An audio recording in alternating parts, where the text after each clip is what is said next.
اللہ اے دلوں کو مضبوط کرنے والے اے وہ ذات جو خوف کو ایمان میں اور کمزوری کو طاقت میں بدل دیتی ہے، میں اپنے ہاتھ اٹھا کر اس شخص کے لیے دعا کرتی ہوں جو یہ الفاظ پڑھ رہا ہے یا میری آواز سن رہا ہے۔ رب تاو ان جنگوں کو جانتا ہے جو وہ اپنے سینے کے اندر لڑتے ہیں، ان طوفانوں کو بھی جو ان کے دل کو ہلا دیتے ہیں، اور ان لمحوں کو بھی جب وہ تنہا، خوفزدہ اور بے بس محسوس کرتے ہیں۔ اے اللہ میں تجھ سے مانگتی ہوں کہ ان کے دل کو ایسی ہمت عطا فرما جو کبھی نہ ٹوٹے، ایسی طاقت عطا فرما جو صرف تیرے خزانوں سے ملتی ہے، اور ایسی روح عطا فرما جو دنیا لرزنے لگے تو بھی ثابت قدم رہے۔ آمین۔ اے اللہ انہیں اتنی بہادری عطا فرما کہ وہ اپنے خوف کا سامنا کر سکیں، اتنی ہمت دے کہ وہ مشکل راستوں پر بھی ڈٹے رہیں، اور اتنا یقین دے کہ وہ تیرے فیصلوں پر بھروسہ کر سکیں چاہے وہ انہیں سمجھ نہ آئیں۔ آمین۔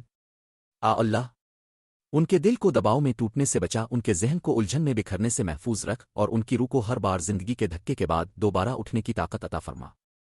ان کے خوف کو توکل میں بدل دے، ان کی ہچکچاہٹ کو مقصد میں بدل دے، اور ان کی کمزوری کو ہمت میں بدل دے۔ آمین۔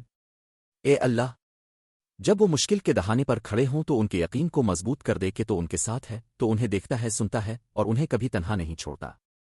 ان کے دنوں کو امید سے بھر دے، راتوں کو سکون سے بھر دے، اور مستقبل کو روشنی سے بھر دے۔ آمین۔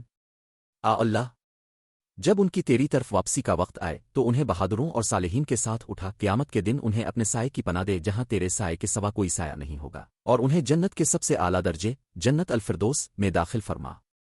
آمین۔ رب اس دعا کو میرے لیے اور سننے والے کے لیے سواد القاف جاریہ بنا دے۔ میرے پیارے بھائی بہن اس دعا کو آگے شیئر کریں، شاید کسی کا دل آپ کی وجہ سے ہمت پا جائے۔ اللہ آپ کو بے حساب اجر عطا فرمائے۔ آمین۔